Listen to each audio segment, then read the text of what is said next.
Hey again everybody, Cidious StarCraft here for one more StarCraft 2 replay. Another one I should say. It is going to be a Protoss versus Zerg, and it's going to be on Shakur's Plateau. Now, the reason why I'm casting this particular video is, you know, the GSPA is a tournament I'm in. It's a Pro-Am tournament.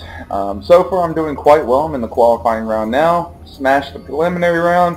In the qualifying round, and good news, so far I've yet to lose. So I've gone up against a couple Masters, a couple Diamond players, well, one Master and one Diamond to be exact. But, and so far I've actually held my own, which I'm surprised about, but I'm enjoying it. So, but the reason why I'm casting this particular video, also talk about that, it's a great tournament. The next time there isn't a tournament set up like that, if you guys are on this channel, I'll give you more information if you want to be involved in it.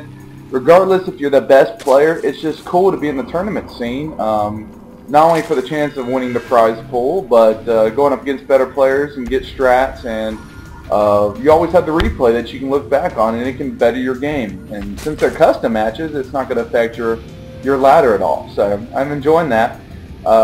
More news is that you know, I appreciate all you guys' comments. Regardless if they're good or bad, I appreciate them. It does help me out. If there's anything different or new or things I could better myself at with the casting or gameplay in general, by all means let me know, and whatever.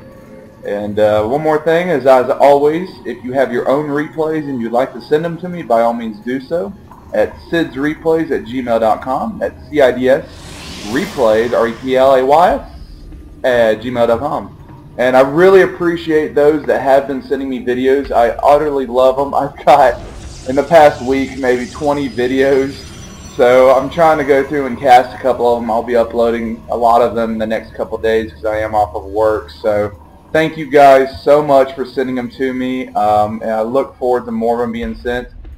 Now, that's all the news for the moment. But I will say that, yeah, again, thank you guys, especially if you subscribed. If you like it, subscribe more. But let's get to the match at hand. It is a Protoss versus Zerg. I unfortunately scouted him, as you see, the last possible place to scout him. If I got here a little bit earlier, I would have probably tried to delay this by running a probe around, or possibly, you know, putting a cannon right, or a pylon right here. Now I'm going to put a pylon right here. As you can see, I am also forge fast expanding. Be careful sometimes just gateway fast expanding. If you can get enough buildings up in time, it can work out for you, but if he does a 6 pull or sends some zerglings in, yeah, you have a lot of zerglings in your base doing some work. Now, I am warping a couple cannons in here. I'm not really going to commit too much to this attack. I do have the pylons here. But for the most part, I'm just trying to keep them on the toes at the start. I do end up, of course, canceling that one because he is attacking it.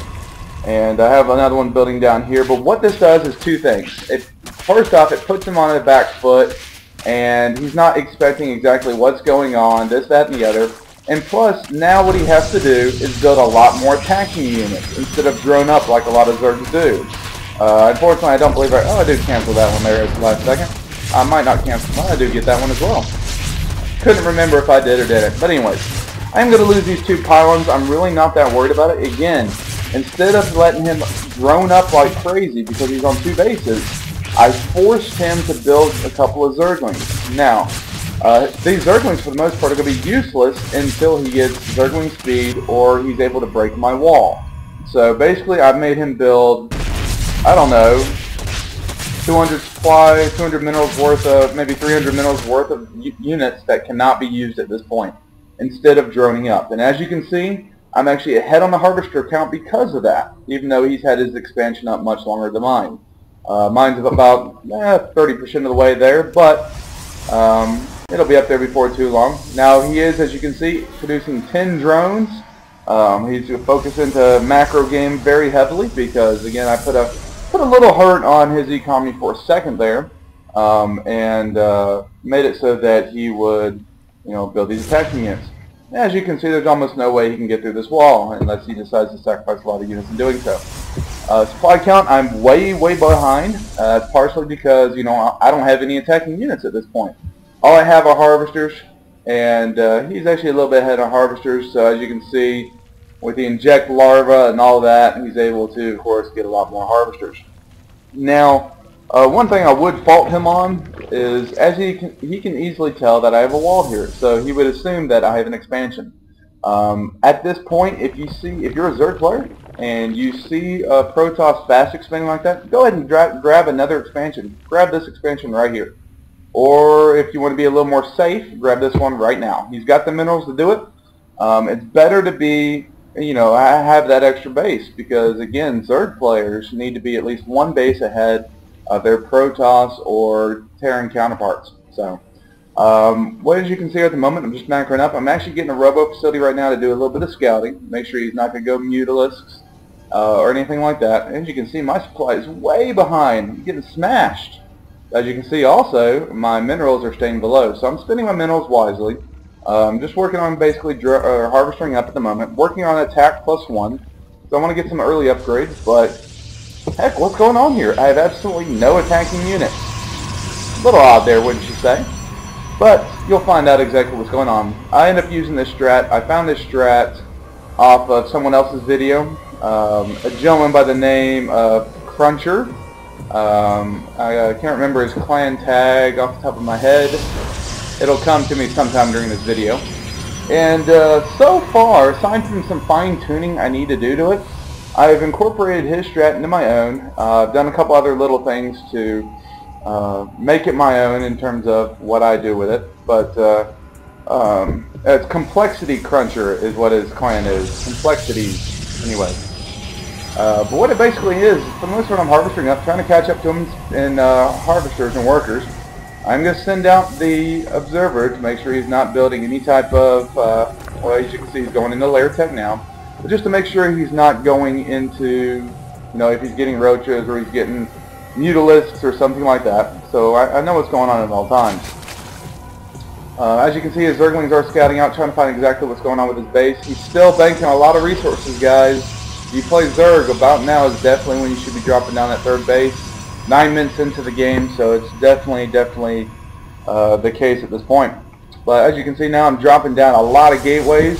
Got a total of 6 here, and I'm building a Twilight Council right away. So I'm going to work on trying to get a couple zealots, get some zealot charge here, and add a little twist into it. It seems to be working quite well for Protoss against Zerg. Now, as you can see, I'm working on attack level 2 already. Upgrades are a must in this game, as you guys know, but as you can see, I'm actually getting attacked very, very quickly before I really have much of any type of army. Now, of course, I did scout with my little observer. There he's coming back down here, or actually he's going up top, I should say. Scout any other bases. At this point, I was like, wow, he's still on 2 bases. This might actually be easier than I thought, and I was actually right. It ends up turning out to be that way. Doesn't decide to put an in-base hatch. He definitely needs to start spending a little more of those resources. And it looks like he's failing on the inject larva here a little bit. I was talking to a couple of my buddies, my friends on this game, and I've been trying to set up a tips and tricks video, which I will do before too long, a couple of them. And one that will showcase, like I've said before, inject larva and how to do it the most efficient way. And you do it so fast that all the queens inject larvae within 5 seconds of each other, and they're all at 0 energy right afterwards. So, but going back to the game, what we got going on here? I don't know. Oh, I chrono boosted out a void prism, warp prism, I should say. You rarely ever see that, but I want to try and ninja an expansion. And as you can see now, I'm also warping in a shit ton of High Templar. But do not have Seismic Storm here at all. So you might end up knowing what I'm about to do here. As you can see, warping them into Archons. Archons do great against biological. Every Zerg unit is biological, so they do great against them. Plus, they do splash damage. And if you keep upgrading the attack, they'll end up totaling out to be about 43 damage total. Next attack will put them at 41 biological, and then they'll cap out at 43. Also finish off Zealot Charge, and so Zealots will do a little more damage. He tries to sneak an Overlord in here, but I do end up picking that off. But if you look at the army size, now I'm starting to catch up a lot in army, 111 to 100. In terms of total army size, we're identical in terms of mineral usage, I should say, but I have a lot more gas units than what he has. So for the most part, I'm going to sit back here. I ninja'd this expansion over here, just again because of the destructible debris right here will provide some type of defense. I opted not to choose this one just because it's right next to his base, and the odds are greater that he might scout this. And if he scouted it, then I'll probably end up losing a lot more in that regard. So continuing to build upgrades, and now I'm actually working on shield upgrades. Since my army is going to mainly consist of a lot of Archons, that shield upgrade is very, very nice to have. It'll help me out a lot, and actually you'll see how well it does here. Now I'm actually warping in a couple sentries as well, because I know there's going to be an engagement in the not too distant future. I have my observer here following his roaches to see exactly what's going on. And I'm hoping to get a couple force fields behind the roaches, block them from actually going anywhere. At the same time, my zealots and Archons, you know, whooping some ass. Upgrades for him: 0-0 for the Zerglings and 0-1 for his shooting army. But if you look at his army size, or his total supply count, 150 to 132, so he's definitely a little bit higher.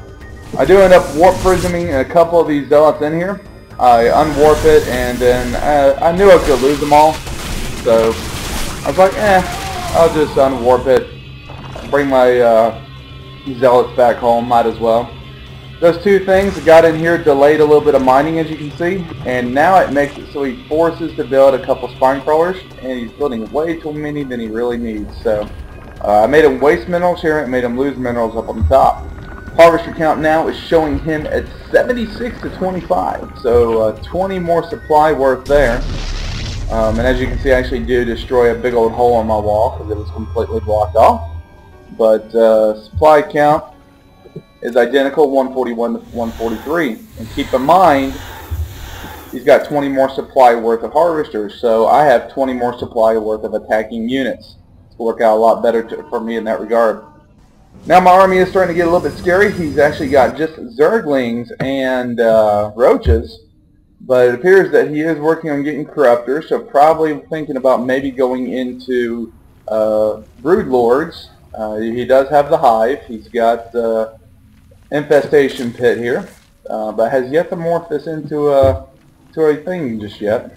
Thinking a lot of resources, probably could drop down a couple more hatcheries. But here we go with the engagement. I do have the Zealots course up front. Zerglings are no match for any of this right here. And I'm going to end up charging in here with this, and as you can see, all Zerglings melt away.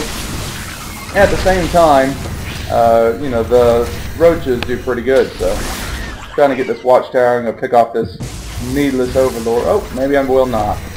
Decided to back out there, actually. Now, I do like Slippz play here. He does put a Zergling right here, burrowed. So I'd actually have to bring an observer to see it and kill it off before I can actually build a base there. Same thing with over here. So I'm going to pause it real quick for a second. If you're going up against a Protoss or Terran player and they got a huge army right here and they're able to get upgrades and continue to supply this army, he's got another base somewhere, so scout around, especially if you're Zerg. If he scouted this earlier, you probably could have destroyed it, and I would have been hurting for real. Anyways, back to the game. Army size, as you can see, we're almost identical. He's actually now maxed out, has a queen out here for some reason. And I still let that overlord survive for some reason. All these corruptors right here are up here doing absolutely nothing at the immediate moment. I think he assumed that I was going to get Colossus. Now he's trying to pick off the Archons. Of course, I am blocking my own units right here. And why he chose to run around like that and go for the Archons, I'm not entirely sure. It does boggle the mind. But if you look at the unit cost tab, I actually have lost a little bit more in terms compared to him. But again, my army's much stronger in that regard. And let's see what, does he actually have any? And he's a 2 attack at the moment. So 2 attack does pretty good, but now of course I have 3 attack, 1 shield. We're going to continue to work on some shields. I'm going to drop down 4 more gateways, which I'm totaling out to be, looks like 10 at the moment. If you have the minerals, guys, that are banked up, build more production